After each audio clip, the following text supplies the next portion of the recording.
Hello, everyone. This is Gary Gomes again, and I'd like to discuss the topic of dashes again, but I'd like to focus on something which is a lesser paid attention to part of dasha interpretation.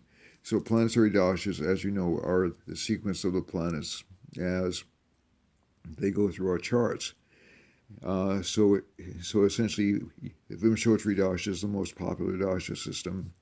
There are nine Mahadashas, or great periods, starting with the lordship assigned to the moon. So let's say if you're born in a certain part of Aries, if your moon is in a certain part of Aries, it goes Ketu, Venus, Sun, Moon, Mars, Rahu, Jupiter, Saturn, Mercury. So this is basically a set sequence in Vimshottri.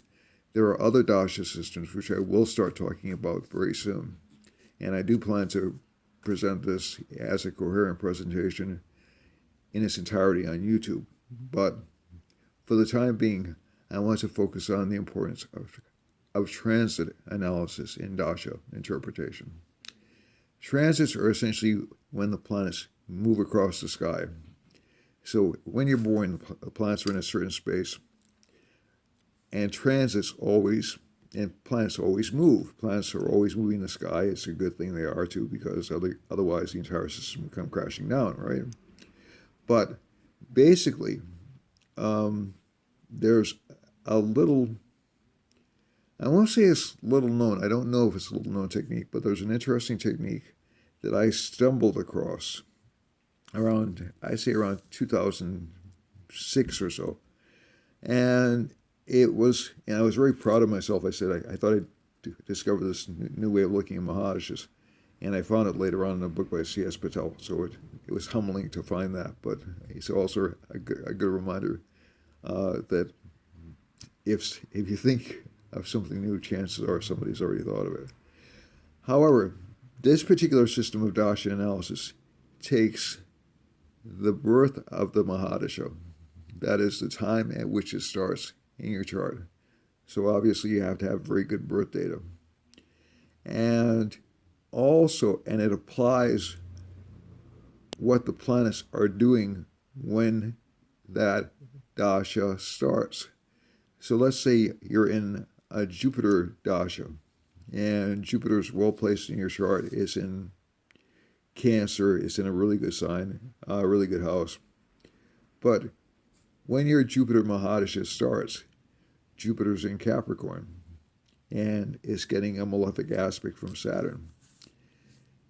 The lifetime, and essentially Jyotish is really, when you get down to it, all about the beginning of things and the end of things. So our birth is the beginning of us in this incarnation, in this lifetime. The dasha start is the birth of that dasha. And certain factors, and you'll look at the Mahadasha and say, this is going to be a great Mahadasha. And parts of it probably will be, but if that Jupiter starts that Mahadasha in Capricorn, it'll be a little bit disappointing, because the dasha itself isn't starting from a good place. And I think that's very important to know.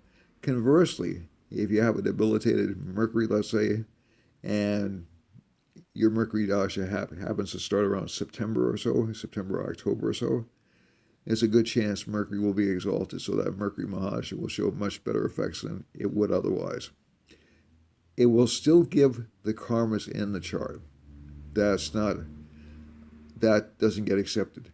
But how easily or how difficultly they manifest is fascinating to watch. And I've seen many charts which show up like with really great potential or really weak potential.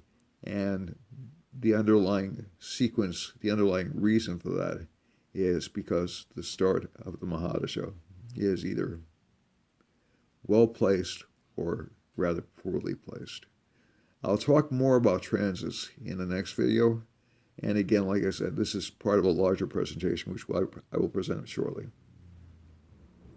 Namaste.